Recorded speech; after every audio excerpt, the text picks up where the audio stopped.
ആ ആടിപ്പോൾ ഒരു 6 പ്രസവമായിട്ടുണ്ട്. നല്ല ആരോഗ്യമുള്ള ആട് 12 പ്രസവം വരെ നടത്താം. ഇതിന് കഴിഞ്ഞ പ്രസവത്തിൽ ഒരു വർഷത്തിൽ 2 പ്രസവം അല്ല, 2 വർഷത്തിൽ 3 പ്രസവം. 2 വർഷത്തിൽ 3 പ്രസവം. അങ്ങനെയാണ് അല്ലേ? 145 ദിവസമാണ് ഒരാടിൻ്റെ ഗർഭസ്ഥാവസ്ഥ. അത് 150 വരെ ആവാം. 150 കഴിഞ്ഞ പ്രശ്നമാണ്. കഴിഞ്ഞ പ്രസവത്തിൽ 4 കുട്ടികളുണ്ടായിരുന്നു ഈ ആടിന്. കറക്കാണെങ്കിൽ പ്രായം അതിന് പ്രായമുള്ള ആട്. സുഹൃത്തുക്കളെ നമസ്കാരം. നമ്മളെ ഓർഗാനിക് കേരളത്തിൽ ഇതുവരെ ചെയ്യാത്തൊരു വിഷയമാണ് ഈ ആഴ്ചയിലെ വീഡിയോയിലൂടെ നിങ്ങൾക്കായിട്ട് കാണിക്കുന്നത്. നിങ്ങൾ കുറേ കാലമായിട്ട് നമ്മളോട് ആവശ്യപ്പെടുന്നൊരു കാര്യമാണ്. അപ്പോൾ നമ്മളിന്ന് എത്തിയിരിക്കുന്നത് തൃശ്ശൂർ ജില്ലയിലെ വടക്കാഞ്ചേരിക്ക് അടുത്താണ്. മേലേമ്പാടം അല്ലേ? മേലേമ്പാടം എന്നാണ് നമ്മുടെ സ്ഥലത്തിൻ്റെ പേര്. നമ്മൾ ജോസഫേട്ടൻ്റെ ആട് ഫാമിലാണ്. നമ്മൾ ഇതുവരെ ആടുകളെ കുറിച്ചിട്ടൊരു ഫിലിം നമ്മളുടെ ഓർഗാനിക് കേരളത്തിൽ ഇതുവരെ ചെയ്തിട്ടില്ല. ആദ്യത്തെ ഫിലിമാണ്. അതിനൊരു പ്രത്യേകത കൂടിയുണ്ട്. ജോസഫേട്ടൻ ഇവിടെ ചെയ്യുന്നത് നമ്മുടെ ഓർഗാനിക് എന്ന് പറയുന്ന പോലെ തന്നെ പ്രകൃതി സൗഹൃദമായിട്ടാണ് ഇവിടെ ആടുകളെ വളർത്തുന്നത്. അതായത് യാതൊരു കൃത്രിമ തീറ്റയും നൽകുന്നില്ല. ഏറ്റവും ക്വാളിറ്റിയോടുകൂടി വേണമെങ്കിൽ നമുക്ക് എടുത്തു പറയാം, കേരളത്തിലെ തന്നെ ഏറ്റവും ക്വാളിറ്റിയോടെയുള്ള മലബാറി ആടുകൾ നമ്മുടെ ജോസഫേട്ടൻ്റെ ഫാമിൽ നിങ്ങൾക്ക് നേരിട്ട് വന്നാൽ കാണാൻ പറ്റും. അത് ചെയ്യുന്ന രീതിയും നിങ്ങൾക്ക് കാണാൻ പറ്റും. അപ്പോൾ അതിൻ്റെ വിശേഷങ്ങളാണ് നമ്മൾ ഇന്നത്തെ വീഡിയോയിലൂടെ നിങ്ങൾക്ക് കാണിച്ചു തരുന്നത്. അപ്പോൾ ജോസഫേട്ടാ, എത്ര കാലമായി നമ്മളിങ്ങനെ ഒരു ആടിൻ്റെ ഫീൽഡിലേക്ക് വന്നിട്ട്? ഞാൻ കണ്ടിന്യൂസ് ആയിട്ട് 4 വർഷമായി. 4 വർഷമായിട്ട് നമ്മൾ ഈ ആടുകളുമായിട്ട് ഒരു വ്യാവസായിക അടിസ്ഥാനത്തിൽ ചെയ്യുന്നുണ്ട് അല്ലേ? അതിൻ്റെ മുന്നേ ഇത് കുറേശ്ശുണ്ട്, കാര്യമായിട്ടില്ല എന്ന് മാത്രം. അതെ അല്ലേ? നമ്മൾ എന്തൊക്കെയാണ് ഇവിടെ ഇങ്ങനെ പ്രധാനമായിട്ട് ഏതൊക്കെ ഇനം ആടുകളെയാണ് വളർത്തുന്നത്? 90% മലബാറി ആടുകളെയാണ് വളർത്തുന്നത്. മറ്റേ ക്രോസ് ഐറ്റംസ് കുറേശ്ശുണ്ട്, പക്ഷെ അത് മലബാറി അപേക്ഷിച്ചിട്ട് അത്ര വരുമാനമില്ല. മലബാറി ഒരു പ്രസവത്തിൽ ക്രോസ് എന്ന് പറയുമ്പോൾ ഏതാണ്? നമ്മൾ ബീറ്റിലുമായിട്ട് ക്രോസ് ചെയ്തിട്ടുണ്ട്. കരോളി, സിലോഗി, അങ്ങനെയുള്ള പറഞ്ഞില്ല. ഇതെല്ലാം ഉണ്ട്. ഞാൻ ചോദിക്കുന്നത്, ഇതെല്ലാം മലബാറിയുമായിട്ട് ക്രോസ് ആണോ അതോ? മലബാറിയായിട്ടും അത് വ്യത്യസ്തമായിട്ടും ക്രോസ് ഉണ്ട്. മലബാറിയുമായിട്ട് ക്രോസ് ആയതും നമുക്ക് ശരിക്ക് ഒരു ഫാം എന്ന രീതിയിൽ നോക്കുമ്പോൾ അതും നഷ്ടമാണോ? മലബാറിയായിട്ട് ക്രോസ് ചെയ്യുമ്പോൾ നഷ്ടമില്ല. മലബാറിയായിട്ട് ക്രോസ് ചെയ്യുമ്പോൾ മലബാറിക്ക് ഒരു പ്രത്യേകത എന്ന് ചോദിച്ചാൽ പ്രസവത്തിൽ 2 മുതൽ 4 വരെ കുട്ടികളുണ്ടാവും. ഇപ്പോൾ സിലോഗിക്ക് ഒരു കുട്ടി, വളരെ അപൂർവം 2 കുട്ടി ഉണ്ടാവുള്ളൂ. അതെ അല്ലേ? അപ്പോൾ മലബാറിയായിട്ട് ക്രോസ് ചെയ്യുമ്പോൾ മലബാറിയുടെ എല്ലാ ഗുണഗണങ്ങളും ഈ കുട്ടികൾക്ക് കിട്ടും. അപ്പോൾ സിലോഗി മുട്ടനെ കൊണ്ടോ അല്ലെങ്കിൽ ബീറ്റിൽ മുട്ടനെ കൊണ്ടോ ക്രോസ് ചെയ്യുമ്പോൾ ആ കുട്ടികൾക്ക് നല്ല ഹൈറ്റും നല്ല നീളവും കിട്ടും, നല്ല വലിപ്പം കിട്ടും, മലബാറിയുടെ ഗുണവും കിട്ടും. മലബാറിയുമായിട്ട് ക്രോസ് ചെയ്യുമ്പോൾ ഞാൻ ചോദിക്കുന്നത്, ഇപ്പോൾ പല ആളുകളും പറഞ്ഞു കേൾക്കാനുണ്ട്, ഇപ്പോൾ നമുക്ക് ഒരു പൂർണ്ണമായിട്ട് 100% നമ്മളെ പഴയ കാലഘട്ടത്തിലുള്ള ഒരു മലബാറി ഇന്നില്ല എന്ന്. ഇത് ക്രോസായി വന്നിട്ട് ഇതൊരു നശിച്ചു പോയിരുന്നു എന്ന് പറയുന്നത് എന്താണ് ചേട്ടൻ്റെ? 50% സത്യമാണ് ഈ ക്രോസിംഗ് ഉള്ളത് കൊണ്ട്. പക്ഷെ 50% കറക്റ്റാ മലബാറി തന്നെയാണ്. നമ്മളുടെ അടുത്തൊരു പരിപൂർണ്ണ മലബാറി എന്ന് പറയാൻ നമ്മുടെ കയ്യിലുണ്ടോ? ഉണ്ട് അല്ലേ? സാധാരണ നമ്മളിപ്പോൾ ഈ മലബാറിനെ വളർത്തുമ്പോഴേ ശരിക്കും നമ്മുടെ ഒരു കാലാവസ്ഥയുമായിട്ട് ഇണങ്ങി ചേർന്നിട്ടുള്ള, അല്ലെങ്കിൽ നമ്മുടെ ആട് എന്ന് വേണമെങ്കിൽ നമുക്ക് പറയാം, മലബാറിനെ പറയാം. അപ്പൊ അതുകൊണ്ട് തന്നെ ഇതിന് അസുഖങ്ങളുടെ ഒരു കുറവ് അങ്ങനെ എന്തെങ്കിലുമൊക്കെ. മറ്റാടുകളെ അപേക്ഷിച്ചിട്ട് പ്രതിരോധ ശക്തി കൂടുതലാണ് മലബാറി ആടുകൾക്ക്. എത്ര മഴ കൊണ്ടാലും കുഴപ്പമില്ല, എത്ര വെയിൽ കൊണ്ടാലും കുഴപ്പമില്ല, അതല്ലേ, ഒന്നുമില്ല, യാതൊരു പ്രശ്നവും അതിൽ കാണിക്കുന്നില്ല. പിന്നെ നമ്മൾ വളർത്തുന്നതിന്റെ അല്ലെങ്കിൽ നമ്മുടെ കൂടിന്റെ സൗകര്യങ്ങളും അസൗകര്യങ്ങളും നമ്മുടെ അജ്ഞതയാണ് രോഗങ്ങൾ മൂർച്ഛിക്കാനുള്ള കാരണം. രോഗങ്ങൾ ആടിന് കൂടുതൽ വരാനുള്ളൊരു കാരണം അല്ലേ? മനുഷ്യനൊരു രോഗം വന്നു കഴിഞ്ഞാൽ ഒന്നുമില്ല കരയെങ്കിലും ചെയ്യും. പറയാനറിയാത്ത കുട്ടിയാണെങ്കിൽ കരയും, അല്ലെങ്കിൽ പറയും. പക്ഷെ മൃഗങ്ങളെ സംബന്ധിച്ച് അത് ചെയ്യില്ല. പക്ഷെ മൃഗങ്ങളെ വളർത്തുന്നവർക്ക് അത് മനസ്സിലാക്കാം, മൃഗങ്ങളുടെ ഭാഷ മനസ്സിലാവും. അവരുടെ ഓരോ കരച്ചിലും ഓരോ പെരുമാറ്റവും നമ്മൾ അത്രത്തോളം അടുപ്പത്തിലാണെങ്കിൽ അവരുടെ തീറ്റ, കുടി, അവരുടെ ഉറക്കം, അവരുടെ കരച്ചില്, ഇതൊക്കെ കേട്ട് കഴിഞ്ഞാൽ അവരുടെ സ്വജീവിതമാണോ അല്ലാത്തതാണോ എന്ന് നമുക്ക് മനസ്സിലാക്കാം. അതാണ് ഒരു കർഷകൻ. അത് ഓടി അങ്ങോട്ട് ചെന്ന് കഴിഞ്ഞാൽ പറ്റില്ല. നമ്മളൊരു എക്സ്പീരിയൻസിലൂടെ അത് നമുക്ക് മനസ്സിലാക്കി എടുക്കണം. ഇപ്പൊ രാവിലെ 6 മണി മുതൽ രാത്രി ഒരു 10 മണി വരെ ആടിന്റെ കൂട്ടത്തിൽ തന്നെയാണ്. ഉറങ്ങാൻ മാത്രമാണ് വീട്ടിലേക്ക് പോകുള്ളൂ. എങ്കിലും രാത്രിയാകുമ്പോൾ ഈ പാത്തിരടയിൽ കാല് പോയിട്ടോ അല്ലെങ്കിൽ വേറെ എന്തെങ്കിലുമായിട്ടോ പ്രസവ സംബന്ധമായിട്ടോ ചില രാത്രികളിൽ ഉറക്കളക്കേണ്ടി വരുന്നുണ്ട്. ഇപ്പോൾ ഈ 100 ചില്ലാന ആടുകൾ വരെ ഞാൻ ഇവിടെ വളർത്തിയിട്ടുണ്ട്. ഈ 100 ചില്ലാന ആടുകളെ വളർത്താൻ എനിക്ക് ഒരു ബുദ്ധിമുട്ടുമില്ല. ഞാൻ ഇപ്പൊ നമുക്ക് ഇവിടെ എത്ര ആടുണ്ട്? ഇപ്പൊ 42 ഉണ്ട്. 42 ബാക്കിയൊക്കെ നമ്മുടെ സെയിലായി. ഇനി അടുത്ത ഇതുപോലെ ഇങ്ങനെ ആട് കുറഞ്ഞു വരുമ്പോഴേ നമ്മൾ ഇവിടെ നിന്നുള്ള ആൾക്കാരെ തന്നെയാണ് കൊടുക്കാതെ നമ്മൾ പുറമേ നിന്ന് പർച്ചേസ് ചെയ്യുമോ? പുറമേ നിന്ന് പർച്ചേസ് ചെയ്യാറില്ല. എന്താ വെച്ചാൽ പ്രതിരോധ ഇഞ്ചക്ഷൻ കാര്യങ്ങളും ഇപ്പോൾ PPR വാക്സിൻ എന്ന് പറഞ്ഞിട്ട് ആണ് പ്രധാനമായിട്ട് കേരളത്തിൽ ഒരു പ്രതിരോധ ഇഞ്ചക്ഷൻ ഉള്ളത്. അതൊരു ബോട്ടിൽ പൊട്ടിച്ച് 50 ആടിന് വേണം ചെയ്യാൻ. അപ്പോൾ 1, 2, 4, 10 ആടിനെ വളർത്തുന്നവർക്ക് അതിൻ്റെ ഒരു ആനുകൂല്യം കിട്ടില്ല. നമ്മളെ അപേക്ഷിച്ചിട്ട് ഒരു കൊല്ലത്തിൽ ഒരു പ്രാവശ്യം ചെയ്യുന്നെങ്കിൽ ഡോക്ടറെ അടുത്ത് പറഞ്ഞു കഴിഞ്ഞാൽ അത് ഗവൺമെൻറ് സപ്ലൈ ആണ്, ഫ്രീ ആണ്. അവർ ഇവിടെ വന്നിട്ട് ബുക്ക് ചെയ്ത് കഴിഞ്ഞാൽ ഒരു മാസത്തിൻ്റെ ഉള്ളിൽ ആ മരുന്നായിട്ട് ഇവിടെ വന്നിട്ട് എല്ലാ ആടിനും ഇഞ്ചക്ഷൻ ചെയ്തിട്ട് പോകും. അതല്ലേ? അപ്പോൾ നമുക്ക് ഇപ്പൊ ഗവൺമെന്റിൽ നിന്ന് എല്ലാ സഹകരണങ്ങളും ഡോക്ടർ കാര്യമായിട്ട് ഇവിടെ വിസിറ്റ് ചെയ്യുന്നുണ്ട്, കാര്യങ്ങളെല്ലാം ഉണ്ട് അല്ലേ? അപ്പോൾ ഇപ്പൊ ഇതുപോലുള്ള എല്ലാ ചികിത്സാപരമായ കാര്യങ്ങളും നമ്മൾ തുടക്കം മുതൽ ഇവിടെ ചെയ്യുന്നുണ്ട്. അപ്പൊ അതുകൊണ്ട് നമ്മൾ പുറമേ ആടുകളെ എടുക്കാറില്ല. നമ്മുടെ കയ്യിലുള്ളതിന് മാത്രം നമ്മളോടുള്ള വിശ്വാസം കൊണ്ടാണ് നമ്മുടെ അടുത്തുനിന്ന് വാങ്ങണത്. അപ്പോൾ നമ്മൾ വല്ല കച്ചവടക്കാരുടെ അടുത്തുനിന്നോ അല്ലെങ്കിൽ പുറത്തു 4 ചെറിയ ആടിനെ വാങ്ങി കൊടുക്കണമെന്ന് വലിയ വിലയ്ക്ക് വിറ്റ് കഴിഞ്ഞാൽ അത് ആ വിശ്വാസം നഷ്ടപ്പെടും. ആ ലാഭം നമുക്ക് വേണ്ട, അല്ലാതെ തന്നെ നമുക്ക് ലാഭമുണ്ട്. ഞാൻ ചോദിക്കട്ടെ, ഇങ്ങനെ നമ്മൾ ഇവിടെയുള്ള ആടുകളെ മാത്രമാകുമ്പോഴേ ഇതിലൊരു ഇൻബ്രീഡിങ് സിസ്റ്റം വരുന്നില്ലേ? അതായത് ഇപ്പോൾ ഇവിടെ ഉണ്ടായ ആടുകൾ അവരെന്നെ അവരുടെ തന്നെ അടുത്ത കുട്ടികൾ തലമുറ ഇതൊരു ബ്ലഡ് ലൈന് അതിലെ അങ്ങനെ ലൈന് വ്യത്യാസം വരുന്നത് എണ്ണ ചേർക്കലിലൂടെയാണ്. മുട്ടന്മാരെ യാതൊരു കാരണവശാലും ഇവിടുത്തെ മുട്ടന്മാരെ ബ്രീഡിങ്ങിന് മുട്ടന്മാരെ നമ്മൾ പുറത്തുനിന്ന് എടുക്കണം. അത് മുട്ടനെ എടുക്കുമ്പോൾ പ്രത്യേകം ശ്രദ്ധിച്ച് വേണം എടുക്കാൻ. വലിയ ആടിൻ്റെ നല്ല പാലുള്ള ആടിൻ്റെ മുട്ടൻകുട്ടികളെ, നല്ല നീളവും ഹൈറ്റും ഉള്ള മുട്ടൻകുട്ടികളെ സെലക്ട് ചെയ്തിട്ട് വേണം നമ്മൾ എടുക്കുക. അവിടെ നമ്മൾ കാശ് പിശുക്കാൻ നോക്കിയിട്ട് കാര്യമില്ല.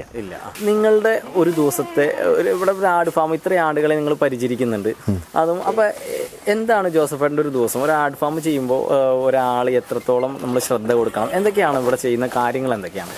നമ്മളിപ്പോൾ 100% നമ്മൾ ഈ വളർത്തുക വെച്ചാൽ ഇതൊരു ഹോബിയാണ്. ജീവിതത്തിൽ പല മേഖലയിലും വർക്ക് ചെയ്തിട്ടുണ്ട്, പക്ഷേ ഇതൊരു ഹോബിയും കൂടിയിട്ടാണ്. അപ്പോൾ രാവിലെ നീച്ച 6 മണിക്ക് നീച്ച അത്യാവശ്യം പ്രാഥമിക കാര്യങ്ങൾ കഴിഞ്ഞാൽ നേരെ ആട്ടുംകുട്ടിൽ വരും. 2 കുട്ടികളും 3 കുട്ടികളും 4 കുട്ടികളും ഉള്ള അവരെയൊക്കെ മാറ്റിയിട്ടുണ്ടാവും. അവരെ കൊണ്ടുവന്നിട്ട് അളവിനനുസരിച്ച് അവരെ തള്ളയുടെ മുല കുടിപ്പിക്കണം. അവരെയൊക്കെ കുടിപ്പിച്ച് വൃത്തിയാക്കി കഴിഞ്ഞ് കഴിഞ്ഞാൽ ആട്ടുംകൂട്ടിൽ നിന്ന് ഇറങ്ങും. ആട്ടുംകൂട്ടിൽ നിന്ന് ഇറങ്ങി കഴിഞ്ഞ് കഴിഞ്ഞാൽ പിന്നെ അവർക്ക് പിണ്ണാക്ക് വെള്ളത്തിലിടണം, അരി അടുപ്പത്തിടണം, കഞ്ഞി കൊടുക്കണം. കഞ്ഞി അടുപ്പത്തിട്ട് വേവിക്കണം. അതുകൂടാണ്ട് ഈ പുളിങ്കുരുപ്പൊടി, കപ്പപ്പൊടി അങ്ങനെയുള്ള സാധനങ്ങൾ വേവിക്കണം. ഇതൊക്കെ പാടെ വേവിച്ചൊരു 9-9:30 ആകുമ്പോഴത്തേനും നമ്മൾ വീണ്ടും ആട്ടുംകൂടിൻ്റെ അവിടേക്ക് വരും. എന്നിട്ട് ഇതൊക്കെ സെറ്റ് ചെയ്യുന്ന ഭാഗങ്ങൾ നമുക്ക് വീഡിയോ എടുക്കാം. ഇത് സെറ്റ് ചെയ്തിട്ട് ബേസിൻ നിരത്തി വെച്ചിട്ട് ആ ബേസിനിൽ ഒഴിക്കും. ആ ബേസിനിൽ ഒഴിച്ചിട്ട് ഇവരെല്ലാം അഴിച്ചു വിടുമ്പോൾ ഒരു മത്സരബുദ്ധിയോട് കൂടിയിട്ട് നമ്മൾ കൊടുക്കണ ആ ഭക്ഷണം അതൊരു കണ്ടമാനം വെള്ളമായിട്ടല്ല, എന്നാൽ കണ്ടമാനം കുറുകുറയല്ല. ഈ മത്സരബുദ്ധിയോട് കൂടിയിട്ട് അവരത് കംപ്ലീറ്റ് കഴിക്കും. ആ കഴിക്കുന്ന നേരം കൊണ്ട് നമ്മൾ എന്താ വെച്ചാൽ കൂടൊക്കെ വൃത്തിയാക്കാണ്ടാവും. ആ കൂടൊക്കെ വൃത്തിയാക്കും. അപ്പോൾ പുറത്തേക്ക് പോകാതിരിക്കാൻ വേണ്ടിയിട്ട് നമ്മൾ ഫെൻസ് ചെയ്തിട്ടുള്ളത്. ഇപ്പം മഴക്കാലത്ത് വെള്ളം വരും, അപ്പോൾ ചെളി ആവണ്ടെന്ന് വെച്ചിട്ട് നമ്മളവിടെ ടൈലൊക്കെ വിരിച്ച് സൂപ്പറാക്കിയിട്ടുള്ളത്. അപ്പോൾ അത് കഴിഞ്ഞ് കഴിഞ്ഞാൽ രണ്ടാമത് അവരെ കൂട്ടിലേക്ക് കയറ്റും. ഇതിനൊന്നും ഒരു ബുദ്ധിമുട്ടില്ല. അവരാരുടെ ബെഡ്റൂമിൽ പോയിട്ട് ഇനിയിപ്പോൾ കെട്ടിയിരുന്നവർ ഹാളിൽ കെട്ടിയിരുന്നവരാണെങ്കിൽ കെട്ടിയിരുന്നിടത്ത് അവരെ കുറ്റി എവിടെ വെച്ചെങ്കിൽ അവിടെ വന്നിട്ട് അവർ നിൽക്കും. നമ്മൾ അവിടെ ചെന്നിട്ട് കെട്ടിയിട്ടാണ്. ഇവർ ഭയങ്കര വികൃതിയാണ്. ഇവർ അങ്ങോട്ടും ഫൈറ്റ് ചെയ്തുകൊണ്ടിരിക്കും. അപ്പോൾ ഫൈറ്റ് ചെയ്യാത്തവരൊക്കെ പാടൊരു കൂട്ടിൽ ഫൈറ്റ് ചെയ്യുന്നവരെ വേറെ കെട്ടിയിടും. അതിന് ശേഷം ഇവർക്ക് വല്ല മരുന്നുകൾ കാര്യങ്ങളൊക്കെ ചെയ്യേണ്ടതുണ്ടെന്നുണ്ടെങ്കിൽ 2 മാസം കൂടുമ്പോൾ വരേണ്ട മരുന്ന് കൊടുക്കണം. പിന്നെ ഇപ്പോൾ ഈ പോയ മാസം ഒരു അസുഖം ഉണ്ടായിരുന്നു, ഒരു കണ്ണിൽ സൂക്കിട്. ആ കണ്ണിൽ സൂക്കിട് വെച്ചാൽ ആദ്യത്തെ ദിവസം വെള്ളം ഒഴുകും, ഇവിടെ നിന്ന് ഇങ്ങോട്ട് വെള്ളം കൂടെ ഒഴുകും. അത് ശ്രദ്ധിക്കണം നമ്മൾ. ഇതൊക്കെ ശ്രദ്ധിക്കുന്നത് ഈ വെള്ളം കുടിക്കുമ്പോഴും മേയാൻ പോകുമ്പോഴൊക്കെയാണ് ഇത് കൂടുതൽ ശ്രദ്ധിക്കുക. അപ്പോൾ 3 ദിവസം നമ്മൾ ശ്രദ്ധിച്ചില്ലെങ്കിൽ കണ്ണിലൊരു വെളുത്ത പാട വന്നിട്ട് അങ്ങോട്ട് മൂടും. പിന്നെ കണ്ണ് കാണില്ല, പിന്നെ തിന്നാനും കുടിക്കാനും പറ്റില്ല. അതിന് അപ്പം തന്നെ ഡോക്ടറെ അടുത്ത് പോയി കഴിഞ്ഞ് കഴിഞ്ഞാൽ ഒരു ഓയിൽമെൻറ്റും ഒരു തുള്ളിമരുന്നും അവർ എഴുതി തരും. അപ്പോൾ രാവിലെ ഉച്ചയ്ക്കും തുള്ളിമരുന്ന്, രാത്രിയിൽ ഓയിൽമെൻറ്റ് എഴുതിയ കുറേ നേരത്തേക്ക് കണ്ണ് കാണില്ല, സ്ട്രോങ്ങാണ്. അപ്പോൾ പകലത് ചെയ്താൽ ഇവരുടെ ഭക്ഷണം മറ്റുള്ള കാര്യങ്ങളൊക്കെ നടക്കില്ല. അപ്പോൾ ഈ മരുന്ന് ചെയ്യണം. അത് 60 ആടുണ്ടായിരുന്നപ്പോഴാണ് ഈ കണ്ണിലെണ്ണം വന്നത്. അത് ആ 60 ആടിനും വന്നു. ദുരിതമായിരുന്നു, ഭയങ്കര ദുരിതം. നമ്മുടെ കണ്ണിൽ മരുന്ന് കഴിക്കാൻ നമ്മൾ സമ്മതിക്കുമോ? ഈ മരുന്നും കൊണ്ട് അങ്ങോട്ട് ചെല്ലുമ്പോൾ നമ്മൾ കണ്ണടയ്ക്കും. എത്ര അറിവുള്ളാണെങ്കിലും ആള് കണ്ണടയ്ക്കും. പിന്നെ അവിടെ കിടക്ക എന്ന് പറഞ്ഞു കഴിഞ്ഞാൽ കിടക്കും നമുക്ക് ആവശ്യമാണല്ലോ. അപ്പോൾ കണ്ണിൻ്റെ പേളകത്തി നമ്മൾ മരുന്നൊഴിക്കും. നേരെ മറിച്ച് ഇവർ സമ്മതിക്കുമോ? ഇതില് ഇങ്ങനെ വന്നപ്പോഴേ നമുക്ക് പർവ്വതാടിന് ഇങ്ങനെ വന്നു. എന്താ അതിന് എന്താ പ്രതിവിധി എന്താ ചെയ്ത? ഡോക്ടർ മരുന്ന് ഒഴിച്ചു. അത് മാറിയില്ല. 2 ആഴ്ച കാലം വെള്ളി ഒന്ന് റൗണ്ട് ചെയ്തിട്ട് മാറാൻ. 2 ആഴ്ച കാലം ഇത് ചെയ്തില്ലെങ്കിൽ ഓക്കെ. 2-3 ആൾക്ക് തിന്നാൻ പോകാൻ പറ്റേണ്ട വഴി അറിയാൻ കണ്ണ് കാണാണ്ടായിട്ട് കൂട്ടിൽ കെട്ടി 2-3 ദിവസം തീറ്റ കൊടുത്തു. അത് മരുന്ന് കൂടുതൽ ചെയ്ത് നമ്മളിപ്പോ ഈ ഭക്ഷണം കൊടുത്തതിന്റെ ഉള്ളിൽ നമ്മുടെ കൂടും സംഭവമൊക്കെ വൃത്തിയാക്കി പിന്നെ ഇവര് റെസ്റ്റാണ്. അപ്പോഴത്തേനും മണി 12 ആവും. പിന്നെ ഊണ് കഴിച്ചിട്ട് ഒന്ന് വിശ്രമിക്കും. 2 മണിയാകുമ്പോൾ കുറച്ച് പച്ചവെള്ളം പുറത്ത് വെക്കും ആവശ്യക്കാർക്ക് വെള്ളം കുടിക്കാൻ. പിന്നെ മലയിലേക്കല്ലേ പോണത്. മലയുണ്ട്. അപ്പോൾ റബ്ബർ തോട്ടത്തിലും മലയിലും കയറ്റി വിടാൻ പറ്റില്ല. മലമ്പാമ്പ്, കുറുക്കൻ, ചെന്നായ ഇവരൊക്കെ ഉപദ്രവിക്കും. 15 കിലോ 20 കിലോ ഉള്ള 2 ആട്ടുംകുട്ടികളെ ഇതിന് മുൻ വർഷങ്ങളിൽ മലമ്പാമ്പ് കൊണ്ടുപോയി. കണ്ടേയില്ല. ഒരു വലിയ ആടിനെ ചെന്നായ വന്നിട്ട്, ചെന്നായ വല്ലപ്പോഴും ഒന്നും കൂടി വരുള്ളൂ. ഇവിടെ നിന്ന് ക്രോസ് ചെയ്ത ഉത്രളികാവ് കഴിഞ്ഞ് കഴിഞ്ഞാൽ പീച്ചി വാഴാനി മൃഗസംരക്ഷണ ബൗണ്ടറിയാണ്. ആ റോഡ് ഇങ്ങോട്ട് ക്രോസ് ചെയ്ത് കഴിഞ്ഞാൽ അവിടെ മൃഗസംരക്ഷണ ഏരിയ, അവിടെ എല്ലാ മൃഗങ്ങളും ഉണ്ട്. ആ റോഡ് ഇങ്ങോട്ട് ക്രോസ് ചെയ്ത് നമ്മുടെ അവിടേക്ക് പെട്ടെന്ന് എത്തും. അപ്പോൾ ഇവിടുന്ന് ഇപ്പോൾ ഉത്രളിക അമ്പലത്തിൻ്റെ അവിടേക്ക് 1 കിലോമീറ്റർ ഉള്ളൂ. അങ്ങനെ നമ്മൾ റോഡില്ലാത്ത കാരണം നമ്മളങ്ങനെ കറങ്ങി വന്നത്. അപ്പോൾ ആ കാട്ടിൽ ഇതൊക്കെ ഉണ്ട്. അപ്പോൾ നമ്മളൊപ്പം പോകണം. അപ്പൊ കൂടെ പോകുന്നു. ഞാനും 2 നായ്ക്കളും ഉണ്ട്. ഈ ആടുകളെ കംപ്ലീറ്റ് എല്ലാവരും കൂട് തുറന്ന് വിട്ട് കഴിഞ്ഞാൽ ഞാൻ ഗേറ്റ് തുറന്നിട്ട് അങ്ങോട്ട് പോയാൽ വരിയായിട്ട് എല്ലാവരും ഉണ്ട്. ഞാൻ ഏത് ഭാഗത്തൂടെ പോകണമെങ്കിൽ ആ ഭാഗത്തു കൂടെ ഇവർ പോരും. വലിയ കാടിൻ്റെ ഉള്ളിൽ പോയിട്ട് നായ്ക്കളും ഇവരാണ്ട് സംരക്ഷിക്കും. കുറച്ച് കുഴപ്പമില്ല. നാടൻ നായ്ക്കളാണ്. അവർക്കൊരു പ്രത്യേക ഒരു ചിലവുമില്ല.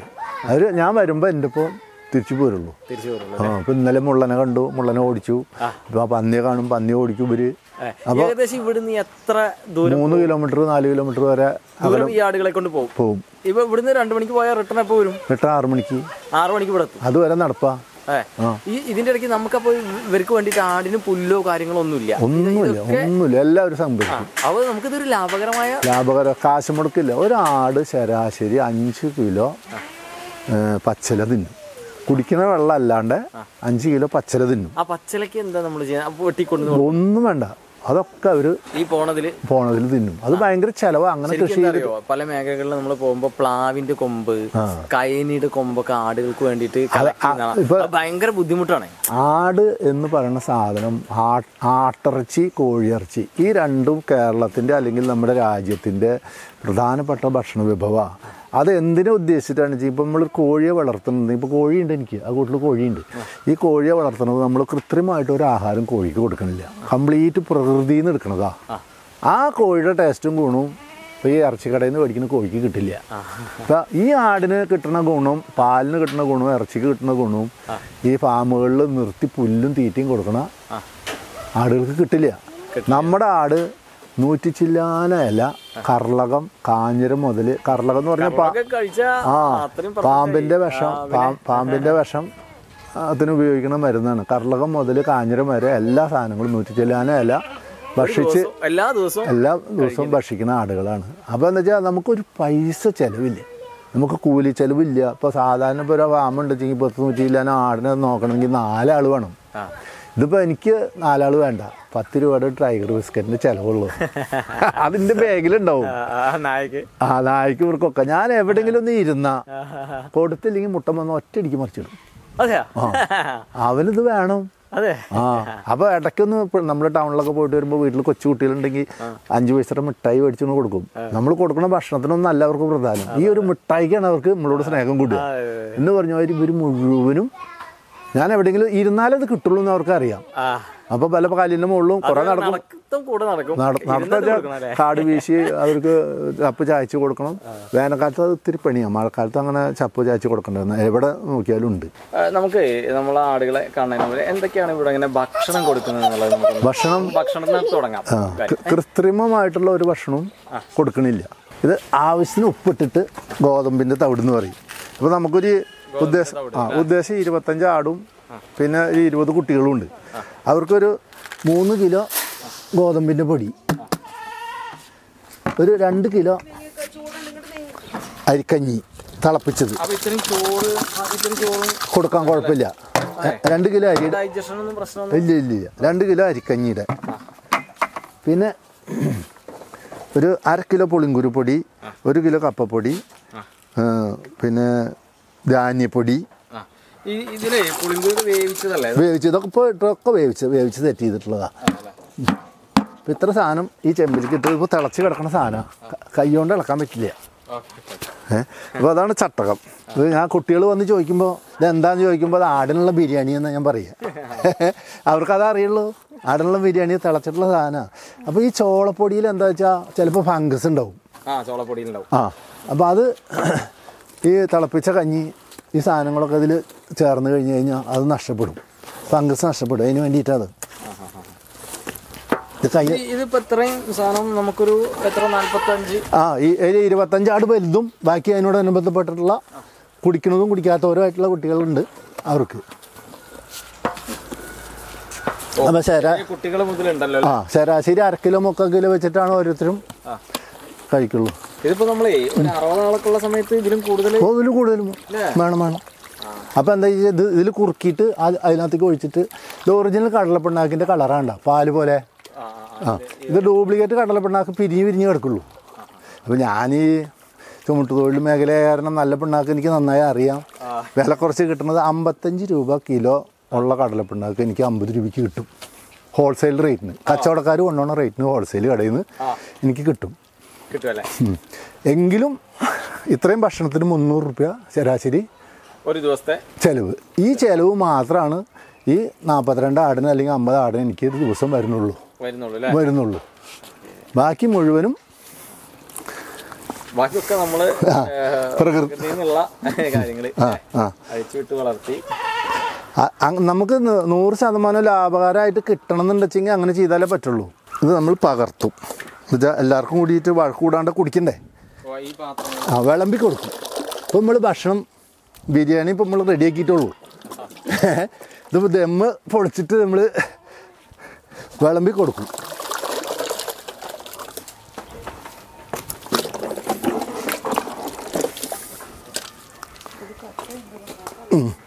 കൈ തിളക്കാത്ത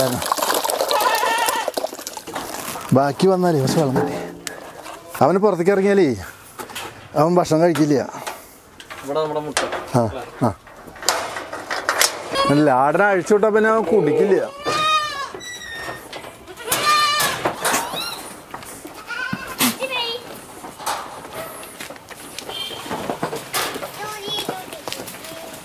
അമ്മേനെ കുടിപ്പിക്ക്, ഇത് പാപ്പ കുടിക്ക്, അതാണ് കുഴപ്പം. കുട്ടിപ്പിക്കില്ല. ഇവിടെ വന്നിട്ട് കയറിടാം. ആ മുട്ടൻകുട്ടീനെ അഴിച്ചു വിട്ടോ. ആദ്യത്തെ പ്രസവം കഴിഞ്ഞിട്ടുള്ള മലബാറി ആട്ടിൻകുട്ടികളാ നിൽക്കണതൊക്കെ ഉണ്ടോ? ആ നിൽക്കണ വെള്ളം കുടിക്കുന്നുണ്ടോ വെളുത്തത്? അത് 3 പ്രസവം ആകുമ്പോഴാണ് ശരിക്കുള്ള വലിപ്പം വരുള്ളൂ. ഇത് ഒറിജിനൽ ഒരു മലബാറി ആടാ. 4 കുട്ടികളെ പ്രസവിക്കുന്ന ആടാ അത്. 4 കുട്ടികളെ ഇപ്രാവശ്യം 2 ഉള്ളൂ. 4 കുട്ടികളെ. അതുപോലെ ആ കറുത്ത വണ്ടിക്ക് 3 കുട്ടികളുണ്ട്. ഇവരിപ്പോൾ ഞാൻ ഫാം തുടങ്ങുമ്പോൾ ഉള്ള കുട്ടികളായിരുന്നു. ബഹളം. വരുത്തനാ ആദ്യത്തെ പ്രസവത്തിൽ ഒരു കുട്ടി ഉണ്ടായുള്ളൂ. എന്നാൽ അത്യാവശ്യം പാലുണ്ട് കുട്ടികൾക്ക് കുടിക്കാൻ. കറക്കണമെങ്കിൽ കറക്കാം. ഞാനങ്ങനെ കറന്നെടുക്കാറില്ല. അപ്പോൾ അവൾ ഔട്ടിലുണ്ട് കറവ കുട്ടികൾക്ക് കുടിക്കാൻ കുറച്ച് കറന്നെടുക്കുന്നല്ലാണ്ട് കൊടുക്കില്ല. ഇവർ കുടിച്ച് വളരട്ടെ.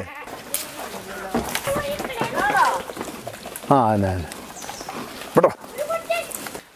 ശരിക്കേ ഒരു ആട് കർഷകൻ എൻ്റെ ഒരു വിജയം എന്ന് പറയുന്നത് ഏത് ഭാഗത്താണ്? ശരിക്കും ആടിനെ നമ്മൾ ഏത് കാര്യത്തിലാണ്? പുറമേക്ക് വിട്ട് തീറ്റിക്കുന്നതിനാണോ അതോ അതിന് ഭക്ഷണം അതിന് പരിചരിക്കുന്നത്? എവിടെയാണ് ഒരു ആട് കർഷകൻ വിജയിക്കുന്നത്? ഒരു ആട് കർഷകൻ്റെ വിജയം എന്ന് പറഞ്ഞാൽ വാങ്ങുമ്പോൾ വില കുറച്ച് വാങ്ങാൻ പഠിക്കണം, വിൽക്കുമ്പോൾ വില കൂട്ടി വിൽക്കാൻ പഠിക്കണം. ഇതിൽ രണ്ടിലും വിജയിച്ചാലാണ് ഒരു ആട് കർഷകന് വിജയിക്കാൻ പറ്റുള്ളൂ. പിന്നെ ആ ആട് കർഷകന് ആടിൻ്റെ ജനനം മുതൽ വിൽപ്പന വരെയുള്ള എല്ലാ ഘട്ടങ്ങളും നന്നായി മനസ്സിലാക്കാനും അതനുസരിച്ച് പ്രവർത്തിക്കാനുമുള്ള കഴിവും സമയവും കണ്ടെത്തണം. ഒരു ആട് കർഷകനെ സംബന്ധിച്ച് ആടിൻ്റെ കൂട്ടത്തിൽ നിന്ന് പോകാൻ പറ്റില്ല. അതാണ് മാറി നിൽക്കാൻ പറ്റില്ല. അതാണ് പണ്ട് കാലത്തും ഇപ്പോഴും പറയുന്ന ആട്ടിടയൻ.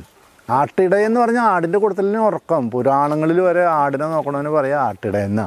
ഇന്നിപ്പോൾ പോലീസുകാരിൽ സഞ്ചരിച്ചിട്ട് ഞാൻ 40 ആടിനെ വളർത്തുന്നുണ്ടെന്ന് പറഞ്ഞുകൊണ്ട് കാര്യമില്ല. കാറൊക്കെ ഇവിടെ ഉണ്ട്, കാറിലൊന്നും കയറാൻ എനിക്ക് നേരമില്ല. ഡ്രൈവിങ് അറിയാം, ഒക്കെ അറിയാം. ഇപ്പോൾ ജനനോ മരണോ എന്ത് സംഭവിച്ചാലും 100ക്ക് 10 എണ്ണത്തിൽ മാത്രമേ പങ്കെടുക്കാൻ പറ്റുള്ളൂ. ബാക്കിയുള്ളതിൽ പങ്കെടുക്കാൻ പോയാൽ ഇവിടുത്തെ കാര്യങ്ങൾ നടക്കില്ല. ജോലിക്കാരെ വെച്ചിട്ട് എന്താ കാര്യം? ഒരു കാര്യമില്ല. അവർക്ക് മാസം തയ്യുമ്പോൾ ഒരു 15,000 റുപ്യ കിട്ടണം. അവർക്ക് ഫുള്ള് ചിലവ്. അവർക്ക് വൈകുന്നേരം ആകുമ്പോൾ വെള്ളം വേണം. അവർക്ക് കല്യാണം, അടിയന്തരം, അവരുടെ ആവശ്യങ്ങൾ നിറവേറ്റാൻ തന്നെ നമ്മളെ കൊണ്ട് സാധിക്കില്ല. അപ്പോൾ ഈ കൃഷി ചെയ്യാണ്ടിരിക്കുക നല്ലത്. എന്താണ് കുഞ്ഞുങ്ങളുടെ പരിചരണത്തിന് വേണ്ടി നമ്മളിവിടെ എന്താ ചെയ്യുന്നത്? കുഞ്ഞുങ്ങളുടെ പരിചരണം എന്ന് പറഞ്ഞാൽ ഒരാടിൻ്റെ 145 ദിവസമാണ് ഒരാടിൻ്റെ പ്രജനന കാലം. ആ ആട് ഗർഭസ്ഥരായിട്ട് 145 മുതൽ 150 വരെയാവും. 150 കഴിഞ്ഞ് കഴിഞ്ഞാൽ നമ്മൾ ഡോക്ടർ സഹായം സ്വീകരിക്കേണ്ടി വരും. അപ്പോൾ ഈ ആട് പ്രസവിക്കാറായ അതിൻ്റെ ലക്ഷണങ്ങൾ, അതിൻ്റെ മുലയിൽ പാലിറങ്ങും, അവിടെ ഇറങ്ങും. ഒരാഴ്ച മുമ്പ് അവിടെ ഇറങ്ങും. മുലയിൽ പാലിറങ്ങി 24 മണിക്കൂറിനുള്ളിൽ ആട് പ്രസവിക്കും. അഥവാ ഇനിയിപ്പോൾ 24 മണിക്കൂറിനുള്ളിൽ പ്രസവിച്ചില്ലെങ്കിൽ ആ പാല് നമ്മൾ കറന്ന് കളഞ്ഞില്ലെങ്കിൽ ആടിന് കംപ്ലൈൻറ്റ് വരും. അപ്പോൾ ആടിൻ്റെ 2 കൈയും തലയും കൂടിയിട്ടാണ് ആദ്യം വെളിയിലേക്ക് വരിക. അപ്പോൾ 2 മിനിറ്റിലും കൂടുതൽ നേരം അതേ അവസ്ഥയിൽ നിന്ന് കഴിഞ്ഞാൽ നമ്മൾ തുണി കൂട്ടി പിടിച്ച് നമ്മളൊരു വലിച്ചെടുക്കണം. വലിച്ചെടുത്തിട്ട് മൂക്കിൻ്റെ ദ്വാരം നമ്മൾ ആദ്യം വൃത്തിയായി തുടയ്ക്കണം, ശ്വാസോച്ഛ്വാസം കിട്ടാൻ വേണ്ടിയിട്ട്. ആ മൂക്കിൻ്റെ ദ്വാരം മുതൽ ബാക്കിയുള്ള ഭാഗങ്ങളൊക്കെ നമ്മൾ നല്ല കീറി ഉണക്കിയിട്ടുള്ള ഫ്രഷായിട്ടുള്ള പഴം തുണി കൊണ്ട് തുടച്ച് വൃത്തിയാക്കി ആ കുട്ടീനെ മാറ്റി നിർത്തണം. അപ്പോഴത്തേനും അടുത്ത കുട്ടി പ്രസവിച്ചിട്ടുണ്ട്. അപ്പോൾ അതിന് ഇതേപോലെ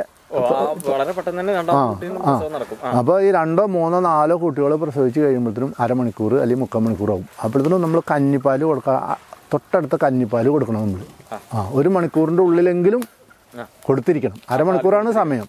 അപ്പോൾ ആ കഞ്ഞിപ്പാൽ ആടിൻ്റെ അവിടെ കഴുകി വൃത്തിയാക്കിയിട്ട് ഈ കുട്ടികളെ പിടിച്ച് മുല വായിൽ വെച്ച് കൊടുത്ത് ഒരു 2 മിനിറ്റ് വീതം ഓരോരുത്തർ കുടിപ്പിക്കണം. അപ്പോൾ ഓക്കെ, പിന്നെ കുറച്ച് കഴിഞ്ഞിട്ട് കുടിപ്പിച്ചാൽ മതി.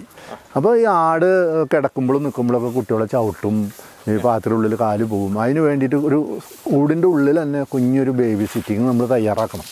ഇത് കൂടിൻ്റെ ഉള്ളിൽ തന്നെയാണ് നമ്മൾ പ്രസവം? പ്രസവം യാതൊരു കാരണവശാലും മണ്ണിൽ പ്രസവിക്കാൻ പാടില്ല. മണ്ണിൽ പ്രസവിച്ച് കഴിഞ്ഞാൽ അണുബാധ, പുക്കിൾക്കൊടി കൂടെ അണുബാധ വരും. 4 ഇഞ്ചിലും കൂടുതൽ പുക്കിൾക്കൊടി നീണ്ടു നിൽക്കുകയാണെങ്കിൽ നമ്മൾ നൂലുകൊണ്ട് കെട്ടി മുറുക്കി നല്ല തിളച്ച വെള്ളത്തിൽ മുക്കിയിട്ടുള്ള കത്തര കൊണ്ട് ബാക്കി അധികം നിൽക്കുന്ന ഭാഗം നമ്മൾ കട്ട് ചെയ്ത് കളയണം. അല്ലെങ്കിൽ ഈ മണ്ണ് കൂടെ വലിഞ്ഞ് നടക്കുമ്പോൾ ചില ആടുകൾക്കൊക്കെ കാണാം 1/2 മീറ്റർ നീളമൊക്കെ പുക്കിൾക്കൊടി ഉണ്ടാവും. അങ്ങനെ പുക്കിൾക്കൊടി ഉണ്ടാകുമ്പോൾ ചില ആടുകൾ അത് കടിച്ച് കളയും, ചിലവരത് ശ്രദ്ധിക്കില്ല. ഇപ്പോഴുള്ള ആടുകളൊന്നും അത് ശ്രദ്ധിക്കില്ല. അപ്പോൾ നമ്മൾ ആദ്യം നോക്കേണ്ടത് തൊട കഴിഞ്ഞ് കഴിഞ്ഞാൽ ആദ്യം നോക്കേണ്ടത് പുക്കിൾക്കൊടിയാണ്. അപ്പോൾ നല്ല വൃത്തിയുള്ള സ്ഥലത്ത് വേണം ആടുകളെ പ്രസവിക്കാൻ. മണ്ണിലൊക്കെ പ്രസവിച്ച് കഴിഞ്ഞാൽ പഴയ കാലത്തെ മാതിരിയല്ല, അണുബാധ പെട്ടെന്ന് കയറും. അണുബാധ പെട്ടെന്ന് കയറി കഴിഞ്ഞാൽ ഇത് ദോഷമാണ്. അപ്പോൾ ഇത്രയും കാര്യങ്ങൾ ശ്രദ്ധിക്കണം. ആദ്യത്തെ ദിവസം എന്നിട്ട് സെപ്പറേറ്റ് ബേബി സിറ്റിങ് ഉണ്ടാക്കിയിട്ട് അതിൽ കിടത്തണം 2-3 ദിവസം. അതിന് ശേഷം കൂടത്തിൽ 1 ആഴ്ച 2 ആഴ്ച കൂടുതൽ വിടുക. അതിന് ശേഷം പിന്നെ സെപ്പറേറ്റ് വിട്ടിട്ട് 2-3 നേരം കുടിപ്പിച്ചാൽ മതി. 3 നേരം കുടിപ്പിക്കുക. അതൊരു ദിവസം ഇത് പ്രസവിക്കുമ്പോൾ എന്ന് വെച്ചാൽ യൂണിറ്റ് അടിസ്ഥാനത്തിൽ പ്രസവിക്കുക. 5-6 ആട് ഒരുമിച്ച് ഒരു ദിവസം പ്രസവിക്കുക. അത് ഇവരുടെ ഒരു പ്രത്യേകതയാണ്. കർഷകനുള്ള ഭയങ്കര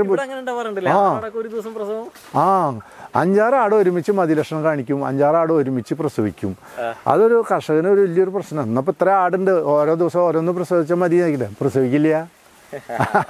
ഒരു യൂണിറ്റ് ഒന്നിച്ചാ അതൊരൊറ്റ 1-2 ദിവസം കൊണ്ട് ഒരു സംഗതി പണിയിപ്പിക്കും. എത്ര ദിവസം കൊണ്ട് ഈ കുഞ്ഞുങ്ങൾ തീറ്റ എടുത്തു തുടങ്ങും? മറ്റു തീറ്റ 1.5 മാസത്തിന് ശേഷം, 1 മാസത്തിന് ശേഷം വെള്ളം കുറേശ്ശെ കുടിക്കും. പാല് 1 മാസത്തിന് ശേഷം കുറേശ്ശെ വെള്ളം കുടിക്കും. 1.5 മാസത്തിന് ശേഷം ഇലകൾ ഭക്ഷിക്കാൻ തുടങ്ങും. 1.5 മാസത്തിന് ശേഷം ഭക്ഷിക്കാൻ 2 മാസമായി അവരുടെ ആവശ്യത്തിന് പാലും വെള്ളവും ഇലയും കൂടി മിക്സഡ് ആക്കിയിട്ട്. അപ്പോൾ ഒരു 15 ദിവസം 20 ദിവസം വെള്ളം കുടിക്കാൻ തുടങ്ങി കഴിഞ്ഞാൽ കാഷ്ടം മണിരൂപത്തിലായി തുടങ്ങി. ഇലകൾ ഭക്ഷിക്കാൻ തുടങ്ങിയാൽ നല്ലോണം മണിരൂപത്തിലാവും. അപ്പോൾ ഇവര് അത് കഴിഞ്ഞാലേ ഏകദേശം 5 മാസം കൊണ്ട് നമുക്ക് ഇവരെ വിൽപ്പനയ്ക്ക് തയ്യാറാക്കാൻ പറ്റും. അപ്പോൾ എൻ്റെ കയ്യിലുള്ള ഈ കാണുന്ന വലുപ്പത്തിലുള്ള മലബാറി ആട്ടിൻകുട്ടികളൊക്കെ ഒരു 12 കിലോ 15 കിലോ 16 കിലോ ഒക്കെ തൂക്കം 5 മാസം കൊണ്ട് വരും. അപ്പോൾ 5 മാസം ആണും പെണ്ണും. ആണ് വളർച്ച ഇത്തിരി കൂടും. ആണൊരു 15 മുതൽ 20 വരെ വരും, പെണ്ണൊരു 12 മുതൽ ഒരു 16 വരെയും വരും. Weight, live weight. ഇതിലേ നമ്മൾ ഇവിടുത്തെ വിൽപ്പന രീതി എങ്ങനെയാണ്? അതായത് നമ്മൾ ആണുങ്ങളെ കൊടുക്കുന്നതും പെണ്ണുങ്ങളെ വിൽക്കുന്നതും എങ്ങനെയാണ് ഇതിനൊരു ലാഭകരമായിട്ട് കൊണ്ടുപോകുന്നത്? അതിപ്പോൾ ആണുങ്ങളെ പറഞ്ഞു കഴിഞ്ഞാൽ 15 മുതൽ 20 കിലോ വരെയുള്ള ആണിന് മാക്സിമം 6 രൂപ 7 രൂപ കിട്ടുള്ളൂ. ഈ 12 കിലോ മുതൽ 16 കിലോ 17 കിലോ വരെയുള്ള പെണ്ണിനും കിട്ടും ഈ കാശ് കിട്ടും. അപ്പോൾ പെൺകുട്ടികളെയൊക്കെ വളർത്താനാണ് കൊണ്ടുപോകുക. അപ്പോൾ അതിന് ഈ പറഞ്ഞ കാശ് കിട്ടും. അപ്പോൾ ആൺകുട്ടികളെ കച്ചവടക്കാർക്ക് മാംസത്തിൻ്റെ ആവശ്യത്തിന് വേണ്ടിയിട്ടാണ് കൊടുക്കുക. അപ്പോൾ അതിന് 15 കിലോ മുതൽ 20 കിലോ വരെയുള്ള ലൈവ് വെയിറ്റുള്ള കുട്ടികൾക്കും ഈ പൈസ തന്നെ അവർ കിട്ടുള്ളൂ. അവർ 700 രൂപയ്ക്ക് വിൽക്കും. പക്ഷേ നമ്മുടെ അടുത്ത് നിന്ന് 500 രൂപ കണക്കാക്കിയിട്ടാണ് അവർ തന്നെയാണോ കൂടുതൽ കൊണ്ടുപോകുന്നത്? എങ്ങനെയാണ് ഇതിന്? അല്ല, അത് മുഴുവനും അവർക്ക് കൊടുക്കില്ല. സെലക്ട് ചെയ്തിട്ട് നല്ലോണം വളർന്ന മുട്ടൻകുട്ടികളെ സെപ്പറേറ്റ് നിർത്തി വളർത്തി കഴിഞ്ഞാൽ ഈ പെരുന്നാൾ പോലുള്ള സീസണുകളിലൊക്കെ അവർ കൊണ്ടുപോകണേക്കാട്ടിയും ഒരു വ്യത്യാസപ്പെടുത്തിയിട്ട് നമുക്ക് നല്ലൊരു വില കിട്ടും. നല്ലൊരു വില കിട്ടും. 2 വയസ്സായ മുട്ടൻ ആടിന് ഒരു 50 കിലോ ലൈവ് ഉണ്ടെങ്കിൽ 25,000 രൂപ നമുക്ക് ഈ ആവശ്യക്കാർ കൊണ്ടുപോകുമ്പോൾ തരും. നമ്മൾ എന്ത് ബിസിനസ് ചെയ്യുമ്പോഴും എന്ത് കൃഷി ചെയ്യുമ്പോഴും കൂടുതൽ മുതൽ മുടക്ക് ഇറക്കാതെ കുറച്ച് മുതൽ മുടക്ക് ഇറക്കിയിട്ട് കൂടുതൽ ലാഭം നമ്മൾ എന്നാലും നമുക്ക് അതുകൊണ്ട് ലാഭമുള്ളൂ. ഇപ്പം ഇതേപോലെ ഒരു കൂട് പണിയണമെങ്കിൽ ഹൈടെക് ആയിട്ട് പണിയണമെങ്കിൽ 2.5 ലക്ഷം രൂപ വരും. ഇപ്പം 3 ലക്ഷം രൂപയ്ക്കും 3.5 ലക്ഷം രൂപയ്ക്കൊക്കെ ആൾക്കാർ കൂട് പണിത് കൊടുക്കണം. നമ്മളിപ്പോൾ നിലത്തുനിന്ന് 5 അടി ഉയരത്തിൽ പണിതു. 5 അടി ഉയരത്തിൽ പണിതിട്ട് കരുവ ഫുള്ളായിട്ട് ഇരുമ്പിൽ സെറ്റ് ചെയ്തു. ഫ്ലാറ്റ് പുറത്തുനിന്ന് 7 അടി ഉയരത്തിൽ നമ്മൾ സൈഡ് എടുത്തു. അവിടുന്ന് 10 അടി ഉയരത്തിൽ നമ്മൾ മുകളിലേക്ക് കൊടുത്തു. അപ്പോൾ 2 സൈഡിലേക്ക് ഇറക്കം വേണം. അത് ഒറ്റ സൈഡ് ഇറക്കം എടുത്താൽ ശരിയാവില്ല. അപ്പോൾ ചെത്തണ പന അല്ലെങ്കിൽ ഈറൻ പന 4 വർഷം പഴക്കമുള്ള 4 വർഷം പഴക്കമുള്ള ഇതാണ്. ഈ കാട്ടങ്ങളും മൂത്രങ്ങളും മുഴുവൻ ഇതിൽ പോകും. ഇത്ര പോവും. ഇനിയിപ്പോൾ പോവാതെ എവിടെയെങ്കിലും ഉണ്ടെങ്കിൽ വെറുതെ ചൂലുകൊണ്ടൊന്ന് നിങ്ങൾ അടിച്ചു കൊടുത്താൽ മതി. 4 വർഷം. ഇതിൻ്റെ പ്രത്യേകത എന്ന് വെച്ചാൽ ഈ സാധനം ചൂടാ. ഇതിൽ കിടന്നു കഴിഞ്ഞ് കഴിഞ്ഞാൽ തണുപ്പിന് അതിജീവിക്കാൻ പറ്റും. ചൂടാണ്. നമ്മൾ സാധാരണ ഇപ്പോൾ ഹൈടെക് കൂട് പറഞ്ഞാൽ പ്ലാസ്റ്റിക്കിൻ്റെ ഫൈബറിൻ്റെ ആ സാധനം തണുപ്പാണ്. നമ്മൾ ഏത് മനുഷ്യനും കിടന്നുറങ്ങുമ്പോൾ പുതപ്പ് ഇട്ടിട്ട് കിടക്കുക.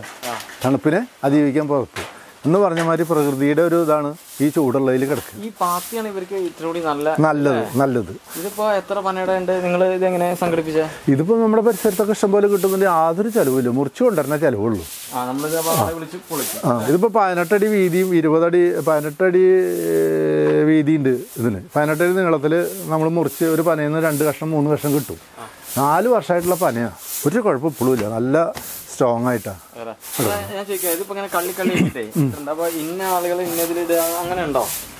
അങ്ങനെ പ്രത്യേകതയൊന്നുമില്ല. ഇപ്പോൾ ഇടത്തരം കുട്ടികൾ തമ്മിൽ തല്ലിവിടാത്ത കുട്ടികളാണെങ്കിൽ 3-4 ഇതിനകത്താക്കും. ഇനിയിപ്പോൾ വളർച്ച എത്തി 5 മാസമായിട്ടുള്ള കുട്ടികൾ 10 രൂപ ഉണ്ടെങ്കിൽ അവരെ വലിയ കൂട്ടിലാക്കും. ഒറ്റയ്ക്ക് നിൽക്കുന്നവരെ ഒറ്റയ്ക്ക് നിർത്തേണ്ടവരെ ഇങ്ങനെ ചെറിയ ഉള്ള കള്ളികൾ നിർത്തും. അത് അവർക്ക് 1 പ്രാവശ്യം 2 പ്രാവശ്യം ആക്കി കഴിഞ്ഞാൽ അവർക്ക് അറിയാം. അത് നേരെ വന്നിട്ട് ആ കൂട്ടിൽ നിന്നോളും. അപ്പം നമ്മള് കുറ്റിയുടെ കൊണ്ട് വേറൊരു പണി നമുക്കില്ല. ഞാൻ ആടിനെ വാങ്ങലും കൊടുക്കലും കൂടിൻ്റെ കാശൊക്കെ പാടെ ആദ്യത്തെ കൊല്ലം തന്നെ എല്ലാം നമുക്ക് മുതലായി. പിന്നെ ഈ 3 കൊല്ലക്കാലം നമുക്ക് ലാഭമാണ്. അപ്പോൾ ഓരോ പ്രാവശ്യം ആടിനെ വെക്കുമ്പോൾ ഞാൻ കൊണ്ടുപോയിട്ട് ബാങ്കിലും ഇവിടെ അക്കൗണ്ടിൽ ഫിക്സിലിടും. ചെലവാകാതെ ഇരിക്കും വയസ്സുകാലത്ത്. അത് അവർക്ക് പ്രസവിക്കാനും പ്രസവിച്ചിട്ട് 15 ദിവസം വരെ ആക്കാനും വേണ്ടിയിട്ടാണ്. അത് അടയ്ക്കാം. പ്രസവം ഇതേപോലുള്ള 3-4 കള്ളിയുണ്ട് അതിലാണ്. അതിന് വേണ്ടിയിട്ട് അത് അടയ്ക്കാൻ മരത്തിൻ്റെ പാത്തിയാണ്. അപ്പോൾ അതിനകത്ത് കഴുങ്ങിൻ്റെ നല്ല അടുപ്പത്തിൽ കിടക്കും. പിന്നെ ഇപ്പോൾ ഈ ശകിരിയുടെ ചവിട്ടിയുണ്ടല്ലോ, ശകിരിയുടെ ചവിട്ടി അത് മേടിച്ച് പീസാക്കിയിട്ട് നമ്മൾ അതിലങ്ങോട്ട് വിടർത്തിയിടും. അപ്പോൾ അതിൽ പ്രസവവും മറ്റുള്ള കാര്യങ്ങളും കുഞ്ഞു കുട്ടികളുടെ കിടപ്പ് ഓടിച്ചാടി നടക്കാറായി കഴിഞ്ഞാൽ ആ സാധനം എടുത്ത് മാറ്റും. ഇനി അടുത്ത ഡെലിവറി ആകുമ്പോഴാണ് എടുത്തിട്ട് വിരിച്ചിട്ടിട്ട് അതിൽ കഴുങ്ങിൻ്റെ പ്രസവിക്കാൻ ലക്ഷണം കാണിക്കുമ്പോൾ ആ കൂട്ടിലേക്ക് കയറ്റി കിടത്തും. എന്നിട്ട് പിന്നെ അതിലെ അഷ്കത പോവാൻ വേണ്ടിയിട്ട് നമ്മൾ എന്താ ചാരമുണ്ടല്ലോ, ചാരം തൂളിയിട്ട് അടിക്കും. പിന്നെ ആടുകളെ പ്രസവം കഴിഞ്ഞ് കഴിഞ്ഞാൽ 2 രീതിയിൽ ഇതാക്കി നിർത്താം. ഒന്നിലെ ചൂടുവെള്ളം ഉപയോഗിച്ചിട്ട് അരയ്ക്കുന്ന കീപ്പിട്ട് ഉപ്പിട്ടുള്ള ചൂടുവെള്ളം ഉപയോഗിച്ച് അരയ്ക്കുന്ന കീപ്പിട്ട് കഴുകാം, ഒഴിഞ്ഞു കൊടുത്ത് കഴുകാം. അപ്പോൾ അവർക്ക് അവിടെ വന്നിട്ടുള്ള പെയിനൊക്കെ പോകാൻ നല്ലതാണ്. പിന്നെ അതല്ല അതിന് സമയം കിട്ടിയില്ല, മഴക്കാലത്തൊക്കെ ആണെങ്കിൽ ഭയങ്കര തണുപ്പുള്ള സമയമാണെങ്കിൽ ചാരത്തിൻ്റെ നല്ല നൈസ് ചാരം അപ്പോൾ ഈ ബാക്ക് ഭാഗത്തൊക്കെ അവിടെ ഇട്ട് കൊടുത്താൽ അതിലൊരു ഉപ്പ് രസം പുളി രസമൊക്കെ ഉണ്ട്. അപ്പോൾ ഈ നീര് വന്നിട്ടുള്ള മുറിവുകളൊക്കെ ഉണ്ടാവില്ല ബാക്കിൽ ഡെലിവറി സമയത്ത്, അതൊക്കെ പെട്ടെന്ന് മാറും. ആ ചാരം ഭയങ്കര ഒരു ഔഷധമാണ്. ആ കെട്ടിയിട്ടില്ലെങ്കിലേ ഇവിടെ നടന്നിട്ട് മറ്റവരെ ഇടിക്കും. ആ എന്താ കൊറ്റൻകുട്ടി അവൻ്റെ റൂമിൽ നിൽക്കണണ്ട.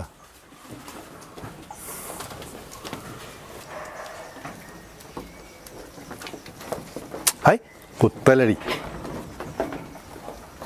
ഇത് 1.5 മാസം വളർച്ച ചെയ്തിട്ടുള്ള കുട്ടികളാണ്. ഒരെണ്ണത്തിന് ഒരാടിന് 3 കുട്ടികൾ വെച്ചിട്ടുണ്ട്. നമ്മളേ ഇങ്ങനെ ഒരേ പ്രായത്തിലുള്ള കുട്ടികളെ മാറ്റിയിടുക ചെയ്യാം. മാറ്റിയിടും. ഇത് അടുത്ത ബാച്ചാണ്, നമുക്ക് കൊടുക്കാനുള്ള ബാച്ചാണ്. കൊടുക്കാനുള്ള ബാച്ചാ ആയിട്ടില്ല. ഇപ്പോൾ ഒരു 8 കിലോ, മുതിർന്ന കുട്ടി ഒരു 8 കിലോ 9 കിലോനൊക്കെ ഉണ്ടാവുള്ളൂ. ആ ചെറുത് 5 കിലോനും. ഇതിപ്പോൾ ഒരു 5-6 മാസം ആകുമ്പോഴത്തേനും ഈ കുട്ടിയൊക്കെ ഒരു 20 കിലോ 25 കിലോ വരും അല്ലേ? സുഹൃത്തുക്കളെ, അപ്പോൾ നിങ്ങൾ നമ്മുടെ ജോസഫേട്ടൻ്റെ ആടിൻ്റെ ഫാം കണ്ടല്ലോ അല്ലേ?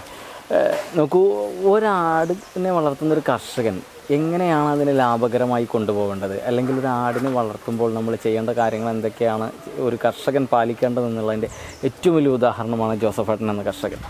കാരണം വേറെ ഒന്നും കൊണ്ടല്ല, ഈ ആടിനെ പുറമേക്ക് കൊണ്ടുപോയിട്ട് തീറ്റ കൊടുത്ത് കൊണ്ടുവരുന്നു. തീറ്റയ്ക്കായിട്ട് 10 പൈസ ചിലവില്ല. നമ്മൾ കൊടുക്കുന്ന എന്താണ് പിണ്ണാക്ക്, തേങ്ങ പിണ്ണാക്ക്, ഇതുപോലുള്ള കാര്യങ്ങൾക്കെല്ലാം തന്നെ ആടിൻ്റെ കാഷ്ടം വിറ്റിട്ടുള്ള കാശും അതിലൂടെ വരുന്നുണ്ട്. ബാക്കി കർഷകനെ സംബന്ധിച്ച് കിട്ടുന്നതെല്ലാം ലാഭകരമാണ്. പക്ഷേ നമ്മൾ അത്യാധ്വാനം ചെയ്യണം എന്നുള്ളത് ജോസഫേട്ടൻ എടുത്തു പറയുന്നതിൻ്റെ കാരണം അതുതന്നെയാണ് ഇതിൻ്റെ വിജയം എന്നുള്ളതാണ്. അപ്പോൾ തീർച്ചയായിട്ടും ജോസഫേട്ടൻ്റെ ആടുകളെ നിങ്ങൾക്ക് നേരിൽ വന്ന് കാണാം. അതോടൊപ്പം നിങ്ങൾക്ക് വാങ്ങിച്ചു കൊണ്ടുപോകാം. എന്തെങ്കിലും സംശയങ്ങളുണ്ടെങ്കിൽ ജോസഫേട്ടൻ പറഞ്ഞു തരും. നമ്മുടെ വീഡിയോയിലൂടെ ജോസഫേട്ടൻ്റെ നമ്പർ ഞാൻ നൽകുന്നുണ്ട്. അപ്പോൾ ജോസഫേട്ടനെ പോലെയുള്ള ഒരുപാട് കർഷകരെ നമുക്ക് ഇനിയും മുഖ്യധാരയിലേക്ക് കൊണ്ടുവരേണ്ടതുണ്ട് ഓർഗാനിക് കേരളത്തിൻ്റെ പ്ലാറ്റ്ഫോമിലൂടെ. അപ്പോൾ തുടർന്ന് നമുക്ക് തന്ന എല്ലാ സപ്പോർട്ടോടും കൂടി ഉണ്ടാവുക. നമുക്ക് ഒട്ടും വൈകാതെ അടുത്തൊരു വീഡിയോയിൽ വീണ്ടും കാണാം.